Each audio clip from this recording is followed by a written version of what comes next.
Xoş gördük hər birinizi, dəyərli YouTube kanalımın izləyiciləri. Mən Mətanət müəllimə.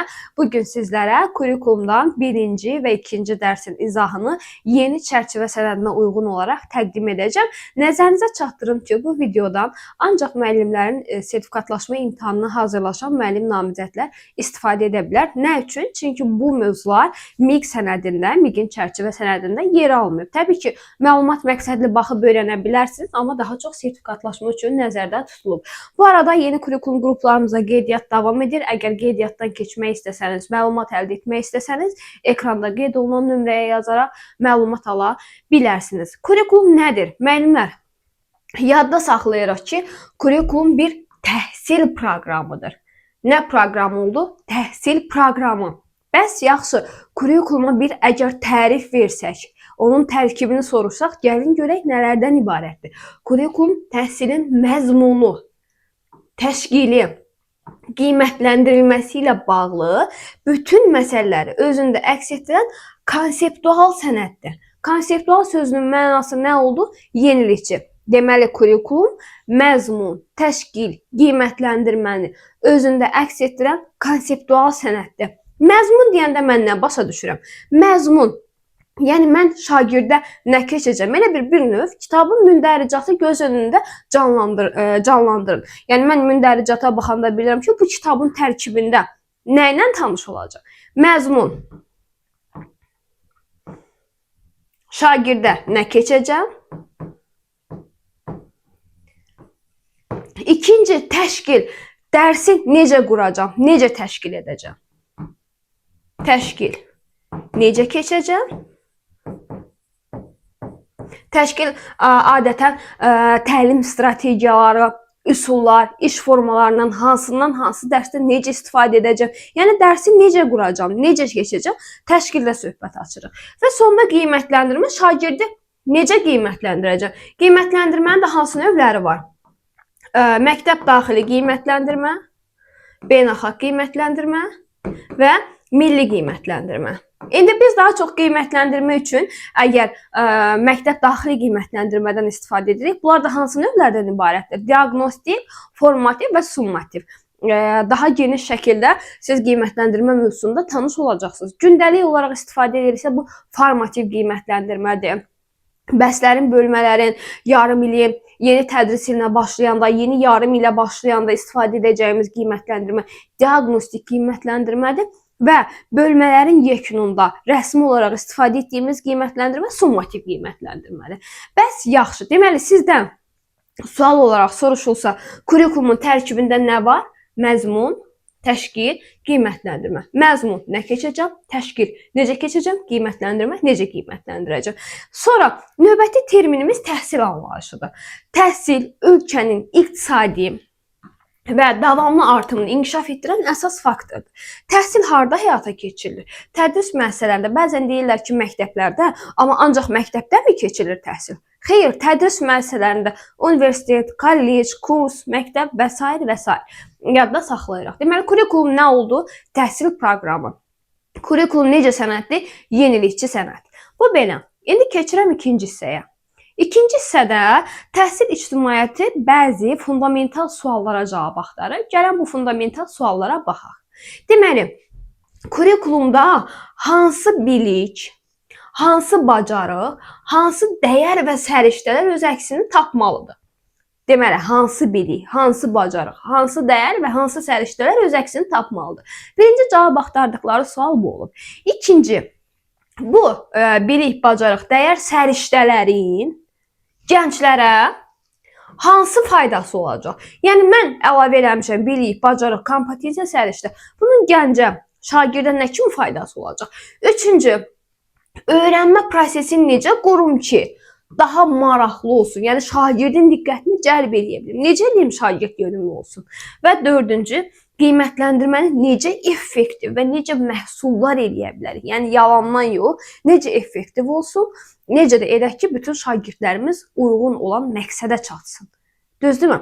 Bunlar cavab axtarılan fundamental suallardır.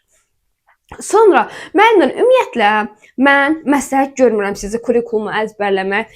Bunu müdavimlərə də demişəm. sizlərə də vurğulayıram ki, mütləq şəkildədir ki, kitabın mahiyyətini, mövzunun mahiyyətini dərk eləyəsiniz. İndi burada biz mövzunu izah eləməyimiz və yaxud da ki, müdavimlərə sual-cavab eləməyimiz, kitabı əzbərlədəcəyimiz və yaxud da ki, mövzunu əzbər bilin anlamına gəlmir. Sadəcə onun mahiyyətini dərk eləməlisən. Müəllim var ki, kitabı nöqtə vergülünə kimi əzbər bilir. Amma gəl ki, gedib nə bilim imtahanda 12-13 dənə yazır. Demək ki, mahiyyətini başa düşmək lazımdır. Düzdürmü? Mütləq şəkildə həm MİQ, həm sertifikasiya mövzunun mahiyyətini dərindən anlayın müəllimlər. Əgər dərindən anlasanız yazacaqsınız. Yox, əgər dərindən anlamasanız, 100 dənə də sadələşdirilmiş izaha baxsanız, deməli xeyri yoxdur. Onu özününkiləşdirməlisiniz. Əgər müəllim namizəd izahı özününkiləşdiribsə, başa düşübsə, dərk eləyirsə, deməli hər şey qaydasındadır. Sonra keyfiyyətli kurikuluma qoyulan göstəricilər. Keyfiyyətli kurikulumun deməli müəllimlər 4 göstəricisi var. Aktual, yəni sonra praktik, effektiv, davamlı. Bunu qısaca biz apet şəklində adlandırırıq. Aktual nə deməkdir? Yəni keçdiyim mövzu, kurikulum günün tələbinə cavab verirmi? Keçmiş tələb yönümlülüklə biz bunu əlaqələndirə bilərik. Günün tələbi aktualdırmı günün tələbinə uyğun? Praktik nə dərəcədə praktikdir? Nə dərəcədə ondan mən istifadə eləyə bilirəm, tətbiq edir. Yəni praktik olması daha çox tətbiqlə bağlı olur. Kağız üzərində, nəzəriyyə üzərində qalmaması ilə bağlıdır. Tətbiq, nəzəri qalmaması. Effektiv, yəni mən bu kurikulumu tətbiq eləyib əgər ondan effekt ala bilmirəmsə, deməli effektivlik yoxdur. Və davamlılıq, mən istifadə elədiyim modellərdən, kurikulumun yanaşmalarından davamlı olaraq istifadə etməliyəm ki, yəni keyfiyyətli kurikulum yerinə yetirilmiş olsun. Orada nəticə ala bilək. Deməli, keyfiyyətli kurikulumun göstəriciləri hansılar oldu? Aktuallıq, praktiklik, effektivlik və davamlılıq. Sonra keçid edirik UNESCO-nun keyfiyyətli kurikuluma qoyduğu meyarlar. UNESCO-da daha çox bilirsiniz, mədəniyyətdir, təhsildir. Bunları öz nəzarəti altında saxlayan, nəzarət edən qurumdur. Birinci deyək ki, kurikulumun məqsədi aydın olmalıdır. Yəni, əgər məqsəd aydın olmazsa, siz məsələn də MİQ imtahanına, sertifikasiyaya hazırlaşmasanız, durub kimdə burada kurikulumu öyrənir? Məqsədiniz olmalıdır. Aydın məqsəd şəklində deməli, vurğulanmalıdır ki, məqsəd nədir? Hara gedirik, necə gedirik? Bu yol məni hara aparır? İkinci günün tələbinə cavab verməlidir. Düzdürmü? Yəni, biz yadınızdadır, ilk öyrəndiyiniz kurikulumdan istifadə eləmirik. Yenilənmiş kurikulumdur, konseptual kurikulumdur. Yəni, günün tələbinə cavab verir. Üçüncü, ədalətli olmalıdır. İnklüziv olmalıdır. İnklüzivlik, yəni bütün fərdiliklər, fərqliliklər nəzərə alınmalıdır. Şagird yönümlü olmalıdır, yəni şagirdin marağı, istəyi, arzusu nəzərə alınmalıdır. Açıq olmalıdır, çevik olmalıdır, yəni yenilikləri öz tərkibində əhatə etməlidir və sonuncu, kurikulum ardıcılı olmalıdır, kurikulum əlaqəli olmalıdır. Yəni mövzular ardıcıl olmalıdır, əlaqəli şəkildə getməlidir bütün proseslər bir-birindən. Deməli, bu UNESCO-nun keyfiyyətli kurikuluma qoyduğu meyarlar. İndi keçək digər hissəyə.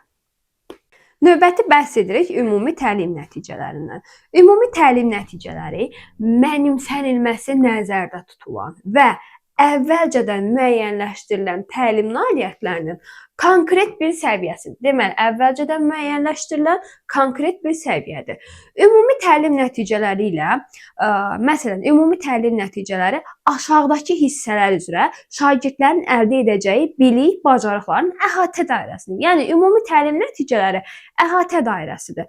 Daha çox hər bir təhsil səviyyələri üzrə biz bunu bölə bilərik ki, məsələn, ibtidai təhsil səviyyəsində şagird nə öyrənir, riyaziyyat fənnindən, ümumi orta, tam orta, yəni tədris ilinin, tədris səviyyəsinin sonunda əldə olunmalı olan bilik, bacarıqlar ümumi təlim nəticəsində əks olunur. İndi gəlin biz riyaziyyat fənnindən bəzi nümunələrə baxaq müəllimlər. Məsələn, deyirəm ki, ibtidai təhsil səviyyəsi, məsələn daha müəllimlər, bu ola bilər ki, hər hansı mən indi ibtidai ilə məşğul olmadığım üçün mövzu səhvinə və yaxud da ki, hər hansı bir hissə səhvinə yol verə bilərik. Bu, ümumən başa düşməyiniz üçün bir nümunə kimi götürün. Riyaziyyat fənni üzrə ibtidai təhsil səviyyəsində 1-ci, 4-cü siniflər üzrə ümumi təlim nəticələrinə bax. Məsələn, ibtidai təhsil səviyyəsinin sonunda şagird ədədi oxuyur, yazır, müqayisə edir, sadə hesablamalar aparır. 4 əsas riyazi əməli: toplama, çıxma, vurma, bölmə. Bunlar real həyat situasiyalarında tətbiq etməyi bacarır. Ölçmə vahidlərindən, məsələn, uzunluqdur, kütlədir, zamandır, puldur. Bunlardan düzgün, yerində istifadə etməyə bacarır. Sadə riyazi məsələləri anlayır, həll edir, cavabını izah edir. Həndəsi fiqurları kvadratdır, düz bucaqlıdır, dairədir, tanıyır, fərqləndirir. Riyazi termin və işarələrdən istifadə edir. Yəni bu 4 ilin sonunda ibtidai təhsil səviyyəsində öncədən planlaşdırılıb ki, şagirdlərin bu hədəfə çatacaq. Öncədən planlanmadı. Mənimsənilməsi nəzərdə tutulan təlim nailiyyətlərinin öncədən planlanmış konkret bir səviyyəsidir.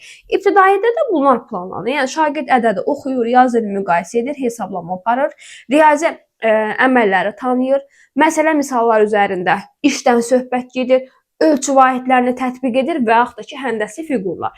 Bəs yaxşı. İndi keçək görək.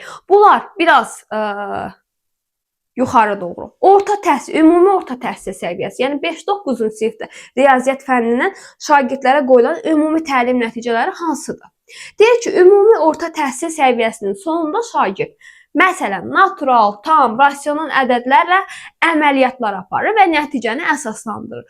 Faiz, nisbət, proporsiya anlayışlarını tətbiq edir. Sadə mürəkkəb tənlikləri, bərabərsizlikləri həll edir.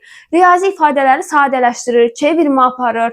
Daha sonra həndəsi fiqurların xassələrini izah edir. Qrafik, diaqram, cədvəli qurur, tətbiq edir. Riyazi məsələləri müxtəlif üsullarla həll edir, nəticələrini şərh edir. Riyaziyyatın gündəlik həyatda və digər fənlərdə tətbiqini göstərir. Yəni bu 5-ci, 9-cu siniflərdə, yəni ümumi təhsil səviyyəsində, ümumi orta təhsil səviyyəsində şagirdin çatmalı olduğu ümumi təlim nəticələri. Yəni bunu bacarmalıdır şagird. Öncədən qoyulan nəticələr. İbtidaidə dedim, indi ümumi orta təhsil səviyyəsində qeyd etdim. Bəs yaxşı. Keçək tam orta təhsil səviyyəsinə. Görək, tam orta təhsil səviyyəsində şagirdlər, yəni 11-ci siniflərdə bu təhsil səviyyəsinin sonunda şagird nəyi bacarmalıdır? Məsələn, götürək, ədədi, cəbri və funksional asılılıqları təhlil edir, ümumiləşdirir, funksiyaların xassələrini müəyyən edir, qrafikləri qurur, tənlik və tənlik sistemini analitik və qrafik üsullarla həll edir, trigonometriya anlayışlarını, düsturlarını tətbiq edir, həndəsi teoremləri təhlil edir. Yəni, hər bir fənn üzrə, təhsil səviyyələri üzrə ayrılmış müəyyən təlimlə, ümumi təlim nəticələri var. Təbii ki, siz özünüz indi bilirsiniz də, riyaziyyatdan 11-ci sinifdə hansı təlim nəticələrinə şagird çatmalıdır və yaxud Azərbaycan dilindən 1-ci, 4-cü sinifdə şagird hansı təlim nəticələrə çatmalıdır. Yəni, bu ümumi təlim nəticələrini sizə izah etmək üçün verdiyimiz bəzi nümunələrdir. İndi gəlin görək, burada bizə növbəti nə açılır? Bizim məşhurumuz məzmun xətti. Məzmun xətti ana xəttir, bünövrədir, leytmotivdir. Yəni, hər bir fənnin öz məzmun xətti var. Məzmun xətti fənn üzrə ümumi təlim nəticələrinin reallaşması təmin etmək üçün müəyyən olan məzmunun zəruri hissəsidir. Hər fənnin şagirdə formalaşdıra biləcəyi bacarıqlar üzrə fəaliyyətdir. Məsələn, ana dilidir də, orada bilirik ki, oxudu, yazıdır, dil bacarıqlarıdır. Yəni, bunları biz şagirdə formalaşdırmalıyıq. Və yaxud da ki, götürək, tarixi zaman, məkan, dövlət, şəxsiyyət, mədəniyyət. Biz tarixdən şagirdlərə bunu 5-ci sinif şagirdinə də formalaşdırmalıyıq, 11-də də eynidir. Yəni, hər bir fənni şagirddə formalaşdıra biləcəyi bacarıqlar harada öz əksini tapır? Məzmun xəttində. Məzmun xətti dedik nədir? Ana xəttir, leytmotivdir, bünövrədir. Yəni, binanın bünövrəsi olmasa, bina necə çökər, davamlı olmaz. Məzmun xəttində elə görür. Məzmun xətti fənnin leytmotividir, fənnin anasıdır, fənnin, belə deyim, köküdür. Mütləq. Hər müəllim də öz fənninin məzmun xəttini əzbər bilməlidir. Baxın, tarix müəllimləri. Tarixi zaman, məkan, dövlət, şəxsiyyət, mədəniyyət. Yəni, bunları Google-dan siz fənninizi yazırsınız. Məsələn, texnologiya 2026 məzmun xətləri, coğrafiya 2026 məzmun xətləri. Yəni, köhnə kitabdan coğrafiyada, kimyada bu müəllimlərə öyrənməyi məsləhət görmürəm. Yəni, 2024-25-də. Çünki məzmun xətlərinizdə dəyişmə var. Ona görə müasir model əsasında öyrənə bilərsiniz. Məzmun xətti dəyişmir. Sinifiniz dəyişsə də məzmun xətti eyni qalır. Məsələn, 5-ci sinifdə məzmun xətti necədirsə, bu 11-ci sinifdə də o şəkildə icra olunur. Amma sual oluna bilər ki, bəs yaxşı, Məzmun xətti hansı halda dəyişir? Təbii ki, fəndən fənnə keçid edəndə məzmun xətti dəyişə bilər. Coğrafiyanın öz məzmun xətti var, tarixin öz məzmun xətti var. Bunu yadda saxlayırıq və məzmun xətti bizim ilk rəqəmimizdir. İlk rəqəm. Bir rəqəm yox ha. İlk rəqəm. Bu rəqəmimiz bizim 5 də ola bilər, 4 də ola bilər, 3 də ola bilər. Yəni gördüyünüz kimi bax 1, 2, 3, 4, 5. Bunların hər biri məzmun xəttidir və ilk rəqəm olmağı şərtdir. İkinci müəllimlər, alt standarta keçirik. Alt standart şagirdin bilik, bacarıq səviyyəsinə dövlət tərəfindən qoyulan tələbdir. Nəyə qoyulan tələbdir? Biliyə və bacarığa dövlət tərəfindən qoyulan tələbdir. Sinif və fənlər üzrə summativ qiymətləndirmənin aparılmasını təmin edir. Eyni zamanda biz summativ qiymətləndirmənin suallarını, tapşırıqlarını hazırlayarkən nəyə diqqət yetirməliyik? Alt standartda tələb olunan bilik, bacarıqlar reallaşdırıla bilsin. Alt standart 3-cü rəqəmlə ifadə olunur.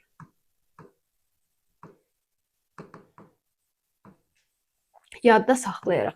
Alt standart 3-cü rəqəmlə. Alt standart sinifdən sinifə keçəndə dəyişir. Yadda saxlayırıq. Siniflər üzrə məsələn məzmun xətti dəyişmir, amma alt standart dəyişə bilir. Bunu da yadda saxlayırıq. Məsələn, burada sizə belə bir nümunə verim. 5.1.1. Bizim birinci 5-imiz məzmun xətti. İkinci birimiz keçmiş əsas standart adlandırdığımız standart.